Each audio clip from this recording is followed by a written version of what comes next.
Well, joining me now is Democratic Congressman from Washington, Adam Smith, who serves as the ranking member on the House Armed Services Committee. Congressman, welcome. Thank you for being here. I mean, people are very frustrated. They've seen this movie before. Something feels different this time in terms of the longevity and the expectation that this might not be resolved anytime soon. Today, Trump called Democrats obstructionists at a luncheon with Republican senators on the Rose Garden patio. He has given conditions about meeting if the government reopens first. What's your response? Well, I mean, first of all, how can we obstruct a group of people who won't talk to us, won't negotiate? We've had shutdowns before. I've been there for many of them. Congress always stayed open. The House always continued to work. It was particularly important to work when we couldn't agree on extending the budget. That was the time you need to negotiate. You needed to talk.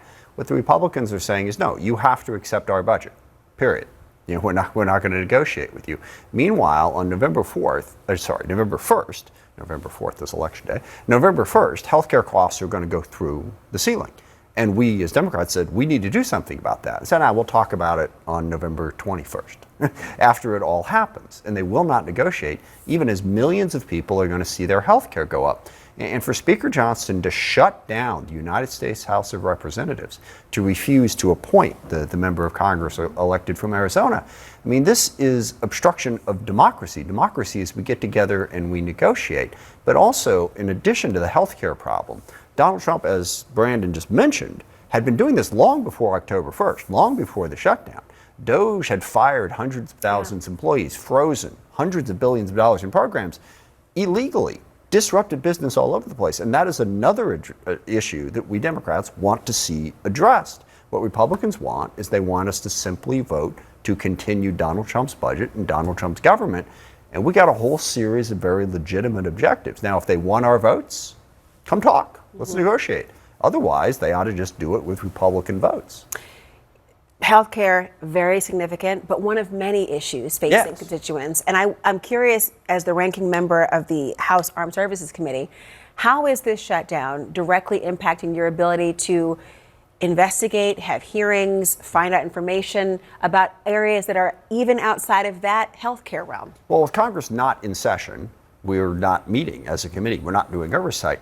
But keep in mind, the Trump administration and the Secretary of Defense, Secretary Hegseth, and this DOD have utterly frozen out Congress. They are not being transparent. They are not communicating with us, certainly about the strikes that are going on off the coast of Venezuela. They have basically frozen Congress out. Look, this whole thing.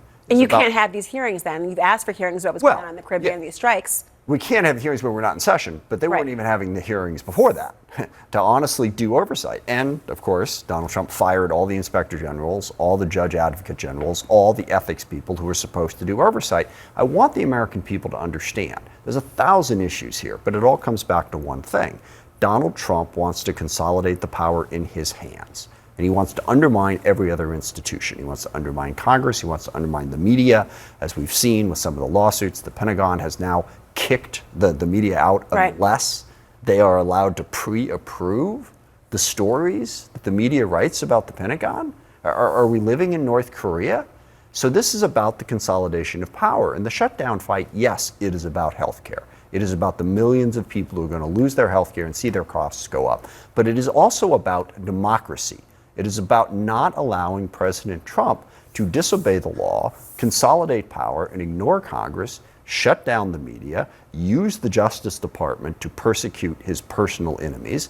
We need a government that lives up to the Constitution, is responsible to the American people, and at an absolute minimum, we ought to be able to talk about it. Trump and Johnson say, no, we're going home. You have to do what we say. We're not going to talk to you. As I've joked, Trump will negotiate with Hamas, but he won't negotiate with Hakeem Jeffries and Chuck Schumer. It is a challenge to the fundamentals of democracy in this country.